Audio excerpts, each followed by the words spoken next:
বাংলাদেশের রাজনীতিতে স্মরণকালের ভয়াবহ জটিলতা শুরু হয়েছে।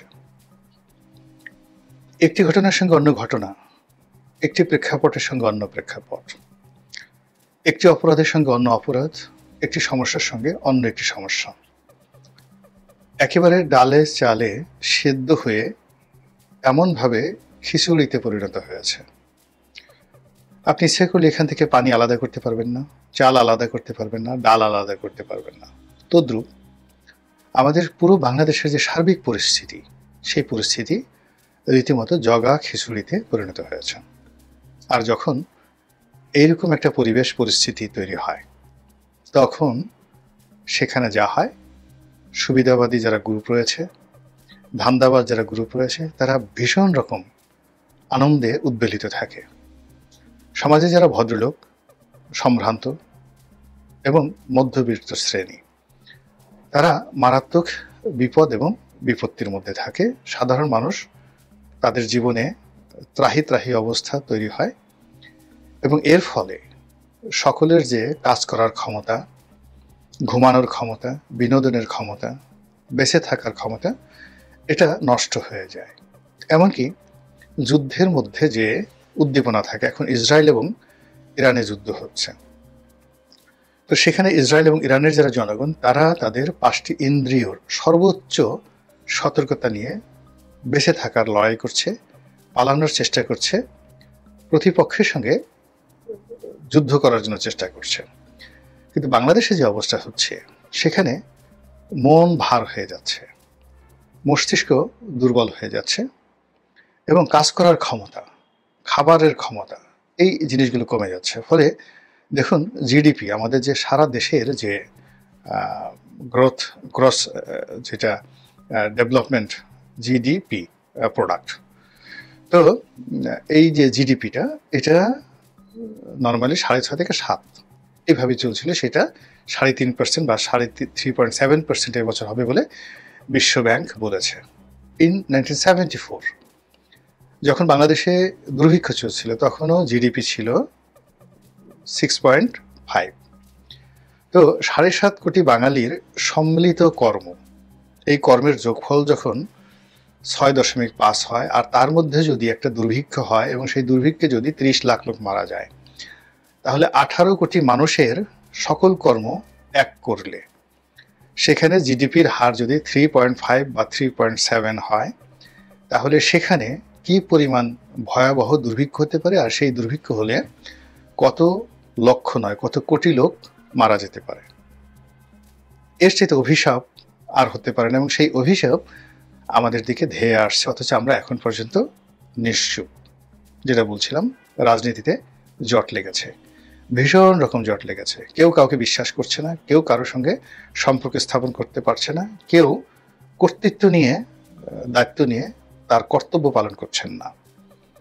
যার ঘুষ খাওয়ার অধিকার আছে, ক্ষমতা আছে, সক্ষমতা আছে, সে ঘুষ আদায় করছে, আর যার ঘুষ দেওয়ার সামর্থ্য নেই, তাকে প্রয়োজনে জীবন দিয়ে দিতে হচ্ছে, কিন্তু দুর্বৃত্তদের চাহিদা মেটাতে হচ্ছে। এরই মধ্যে নির্বাচনের কথা হচ্ছে, এরই মধ্যে জুলাই চার্টারের কথা হচ্ছে, এবং এরই মধ্যে সরকার বৈধ অবৈধ, বিএনপি ক্ষমতা এসে গেছে, জামাত ক্ষমতা এসে গেছে, এনসিপি ক্ষমতা এসে গেছে। অনেকে মন্ত্রী, এমপি, প্রধানমন্ত্রী হওয়ার জন্য যে দৌড় শুরু করেছেন, তার আগে দেশ বিদেশ থেকে তারা স্যুট, টাই, কোট তৈরি করেছেন। কিন্তু আমাদের জাতীয় জীবনে যে সমস্যাগুলো, আকাশের সমস্যা, যেমন ঝড়, বৃষ্টি, বন্যা, এইগুলোর পূর্বাভাসে আপনি দেখেন যে সামনের 6-7টা মাস কিন্তু ভালো যাবে না। আমাদের যে ফসল উৎপন্ন করার ক্ষমতা, অথবা ইরান এবং ইসরায়েলের যে যুদ্ধ, সেই যুদ্ধের ফলে আমাদের তেল আমদানিতে, এলএনজি আমদানিতে কি পরিমাণ বাধা সৃষ্টি হতে পারে, সেটা নিয়ে কিন্তু আমরা ভাবছি না। আমরা কেবলই মাত্র আমাদের যে দৈনন্দিন কর্ম, সেই কর্ম নিয়ে হৈ হুল্লোড় করছি, উল্লাস করছি, এবং এটাই হলো আমাদের মনো এবং মস্তিষ্কে যে মড়ক লেগেছে, পোকা ধরেছে, পচে গেছে, এটার একটা বাস্তব উদাহরণ। তো যেটা বলছিলাম, যে এই সরকার যেভাবে ক্ষমতা এসেছে, আর আগের সরকার যেভাবে ক্ষমতা থেকে চলে গেছে, আপনি আমি এটা কম বেশি সবাই জানি। তো খুব অতি আশ্চর্যজনকভাবে আওয়ামী লীগের পতন হয়েছে, যেটা আওয়ামী লীগও আশা করেনি, আমরাও আশা করিনি। এটা ছিল অবিশ্বাস্য। এটা ছিল একেবারে একটা উল্কাপাতের মতো, এটা ছিল বজ্রপাতের মতো।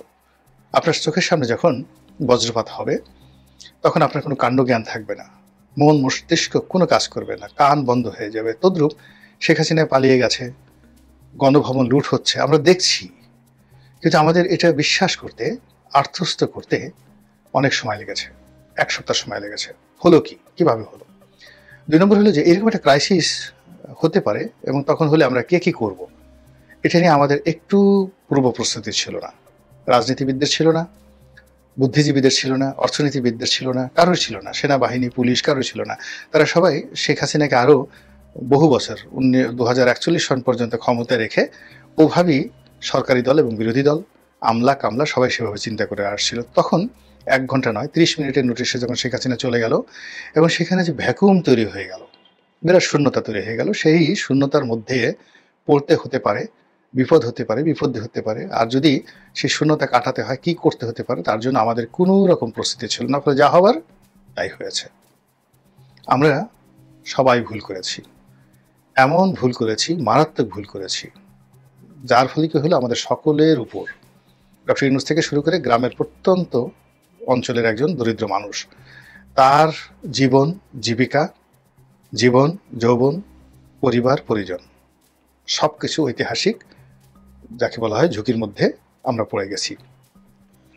এখন যদি আমাদের মধ্যে ঐক্য থাকতো, মিল থাকতো, এগুলো কোনো সমস্যা নয়। এর চেয়ে অনেক বড় বড় সমস্যা জাতি মোকাবেলা করে, কিন্তু তাদের মধ্যে ঐক্য থাকে। কিন্তু গত 10 মাসে আমরা সেই ঐক্যটা হারিয়েছি, বিশ্বাস হারিয়েছি, আস্থা হারিয়েছি এবং তার সঙ্গে সঙ্গে আমরা একে অপরের শত্রু হয়ে গেছি। আপনারা জানেন যে এই মুহূর্তে বিএনপির শত্রু কারা, জামাতের শত্রু কারা, ডক্টর মোহাম্মদ ইউনূসের শত্রু কারা। তো সবাইরই এই 10 মাসে নতুন শত্রু তৈরি হয়েছে। পুরনো শত্রু যারা ছিলেন তারা তো পলাতক, নতুন শত্রু তৈরি হয়েছে এবং নতুন শত্রু এই নতুন পানিতে, মানে নতুন পরিবেশ পরিস্থিতিতে এতটা শক্তিশালী, এতটা নির্মম এবং এতটা নিষ্ঠুর যে শত্রু তার প্রতিপক্ষের জন্য কতটা ভয়াবহ হতে পারে এটাও আমরা এখন পর্যন্ত কল্পনা করতে পারছি না। ফলে এই গত 10 মাসের যে সহজ সরল আমাদের রাষ্ট্র ব্যবস্থা, ঢিলে ঢালা প্রশাসন ব্যবস্থা, তারপর ক্ষেত্র বিশেষে দুর্নীতি, অনিয়ম এবং নির্বুদ্ধিতা, এগুলোর ফলে জাতীয় জীবনে এতগুলো বাঁক তৈরি হয়ে গেছে, অ্যাঙ্গেল তৈরি হয়ে গেছে, যেখান থেকে এখন বের হওয়ার কোনো রাস্তা আপাতত নেই। সরকার কিভাবে শপথ নিলেন, তার বৈধতা কি? এক পক্ষ বলছে এটা বিপ্লবী সরকার, আর এক পক্ষ বলছে সাংবিধানিক সরকার, আর এক পক্ষ বলছেন যে সুপ্রিম কোর্ট থেকে যে রেফারেন্স এসেছে সংবিধানের 106 ধারা অনুযায়ী, সেই 106 ধারার বিধান অনুযায়ী এটা বৈধ সরকার, সুপ্রিম কোর্টের রায় অনুযায়ী। এখন জানা যাচ্ছে সুপ্রিম কোর্টের সে রায় কিভাবে এলো।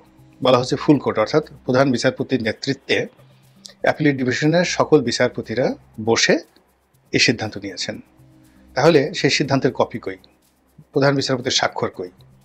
এরকম যখন প্রশ্ন আসছিল, ঠিক সেই সময় জানা গেল যে প্রধান বিচারপতি এবং অ্যাপিলেট ডিভিশনের আরেকজন বিচারপতি জনাব এনায়েতুর রহিম, তারা ক্যান্টনমেন্টে পালিয়েছিলেন। এই ঘটনা যখন ঘটে তারা ক্যান্টনমেন্টে পালিয়েছিলেন। তাহলে পলাতক অবস্থাতে তারা কোনো ভার্চুয়াল মিটিং করতে পারেননি, মানে বিচার ব্যবস্থাতে যে ভার্চুয়াল বৈঠক হবে সেটাও হয়নি। তারপরে তারা একত্রে বসবেন সেটারও সম্ভব ছিল না।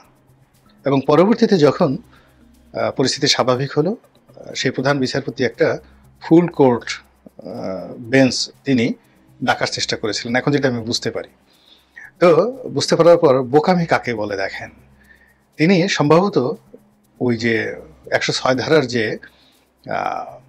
অনুমোদনটা, সরকার গঠনের অনুমোদনটা চালানো হয়েছিল তার নামে, ওটাকে বৈধতা দেওয়ার জন্য তিনি একটা ফুল কোর্ট ডেকেছিলেন।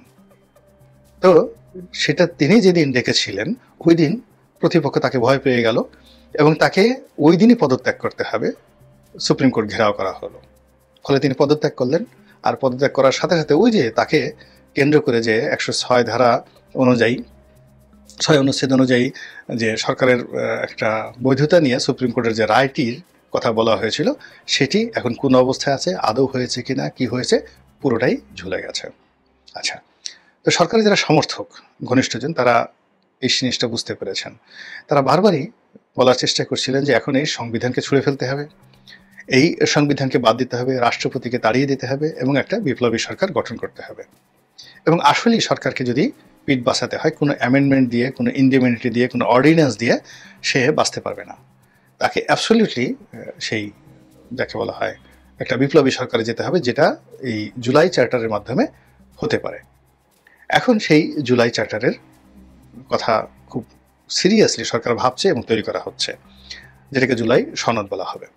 তো সেই জুলাই সনদ অনুযায়ী রাজনৈতিক দলগুলো ঐক্যমত্য হবে, স্বাক্ষর করবে এবং সেই স্বাক্ষরই হবে বর্তমান সরকারের রক্ষা কবচ। এবং সেই জুলাই চার্টারে যদি রাজনৈতিক দলগুলো স্বাক্ষর করে, সঙ্গে সঙ্গে বর্তমান ইউনূস সরকারটা একটা বিপ্লবী সরকার পরিণত হবে। এবং একটা বিপ্লবী সরকার, তার কোনো আইন নাই, কানুন নাই, সে যা ইচ্ছে তাই করতে পারবে, just like a Fidel Castro যেভাবে তার দেশ চালিয়েছে নেবেন। এরকম একটা বিপ্লবী সরকার হতে যাচ্ছে এবং সেটা এই সামনের জুলাই মাসে এইভাবেই এগুচ্ছে। এখন এই যে জুন মাসের আজকের দিন থেকে জুলাই পর্যন্ত দিন চার্টার ঘোষণা করবে, এই সময়টিতে বিএনপি বিপ্লব করতে পারে, জামাত মতদ্বৈততা করতে পারে, তারপরে সচিবালয়ে বিএনপিপন্থী কর্মকর্তারা আন্দোলন করছেন, তারপর জাতীয় রাজস্ব বোর্ডে আন্দোলন চলছে, দক্ষিণ সিটি কর্পোরেশনে মেয়র ঘোষণা করা হয়েছে এরশাদকে নিজে নিজে। সব মিলিয়ে যে একটা অবস্থা, সেই অবস্থা থেকে বাঁচার জন্য ডক্টর মোহাম্মদ ইউনূস তার প্রজ্ঞা, মেধা, যোগ্যতা খাটিয়ে জনাব তারেক রহমানকে ম্যানেজ করে ফেলেছেন। তার সঙ্গে একটা বৈঠক করেছেন এবং তার সঙ্গে একটা সমঝোতা এসেছেন এবং বিএনপির লোকজন সেই প্রথম কয়েকদিন, অর্থাৎ যেদিন তারেক রহমান সাহেবের সাথে লন্ডনে বৈঠক হলো সেই দিন থেকে ঠিক গতকাল পর্যন্ত, আজকে হলো আমি যে ভিডিওটি করছি আজকে হলো মঙ্গলবার, তো মঙ্গলবারে বিএনপির হুঁশ হয়েছে যে আসলে কি সর্বনাশ ঘটে গেছে, কিন্তু সোমবার পর্যন্ত দে আর ভেরি হ্যাপিয়েস্ট যাকে বলা হয় পার্টি। তো এই অবস্থায় তারা খুব আনন্দ প্রকাশ করছিল, উচ্ছ্বাস প্রকাশ করছিল, কিন্তু এখন তারা বুঝছে যে সরকারের জন্য একটা ব্রিদিং টাইম দরকার ছিল এবং সেই ব্রিদিং টাইমটা বিএনপিকে ফাঁদে ফেলে সরকার নিয়ে নিচ্ছে। এখন বিএনপি যদি হঠাৎ করে ডক্টর ইউনূসের বিরুদ্ধে কোনো কথা বলে, তার ডাকে সাড়া না দেয় এবং তিনি যেই জিনিসগুলো বলেন সেই কথায় তারা যদি গররাজি দেখায়, তাহলে আলটিমেটলি লোকজন চারিদিকে ছি করবে এবং সেটা শুরু হয়ে গেছে। যে এরশাদকে মানুষ মাথায় করে নাচত, এখন দক্ষিণ সিটি কর্পোরেশনে এরশাদের কর্মকাণ্ডের কারণে বিএনপি পন্থী যারা বুদ্ধিজীবী, যারা লোকজন আছে, তারা এখন বিরোধিতা করছে। তো এইরকম অবস্থা। আবার বিএনপি পন্থী যে সমস্ত লোকজন ফেব্রুয়ারিতে, জানুয়ারিতে কিংবা ডিসেম্বরে সে নির্বাচন নিয়ে তারা প্রস্তুতি নিচ্ছিল, এখন দেখা যাচ্ছে যে এই লন্ডনে তারেক রহমান সাহেবের বৈঠকের পরে তারা মিলাতে পারছে না, কেন হলো, কিভাবে হলো, কি হলো। আর এই যে সরকার যে একটা গোলক ধাঁধার মধ্যে বিএনপির মতো একটা দলকে ফেলে দিয়েছে, এই সময়টিকে তারা একটা ব্রিদিং টাইম, মানে প্রাণ ভরে নিঃশ্বাস নেওয়ার মতো সময় পাচ্ছে। আর সেই পরিপূর্ণ নিঃশ্বাসের মধ্যে তারা সুন্দর করে একটা চার্টার, বিপ্লবী সরকার গঠনের একটা দলিল বা সনদ তারা তৈরি করে ফেলবে। এবং সেই সনদটি নিয়ে যখন তারা হেফাজতকে নিয়ে, চরমোনাইকে নিয়ে, জামাতকে নিয়ে, এনসিপিকে নিয়ে শহীদ মিনারে গিয়ে সারা ঢাকা অচল করে দিয়ে তারা একটা শপথ গ্রহণ করবেন সেখানে, বিপ্লবী সরকারের president, commander in chief. No সংবিধান, নো রুলস, নো রেগুলেশন, সরকার যা বলবে সেটাই আইন। আর তা যদি হয় তাহলে বুঝতে পারেন যে ক্ষমতা আসার স্বপ্ন দেখা বিএনপি যারা নেতৃবৃন্দ, তারা কি পরিমাণ রাম ধরা খাবে এবং কি পরিমাণ ফ্রাস্ট্রেশন তাদেরকে চেপে বসবে। এবং শেখ হাসিনা 15 বছরে তাদেরকে যে ক্ষতি করতে পারেনি, জুলাই চার্টার ঘোষণা হওয়ার 15 মিনিটের মধ্যে তাদের ওজন অর্ধেক কমে যাবে। এখন এই যে পরিস্থিতি, যেদিকে সরকার এগুচ্ছে, জাতি এগুচ্ছে, দেশ এগুচ্ছে, সেগুলোকে মোকাবেলা করার জন্য বিএনপির কি পরিকল্পনা আছে আমি জানি না। আমার যতটুকু বোঝার, বলার, ততটুকু আপনাদেরকে বললাম। আল্লাহ আমাদের সবাইকে হেদায়েত দান করুন এবং হেফাজত করুন। আসসালামু আলাইকুম ওয়া রাহমাতুল্লাহি ওয়া বারাকাতুহু।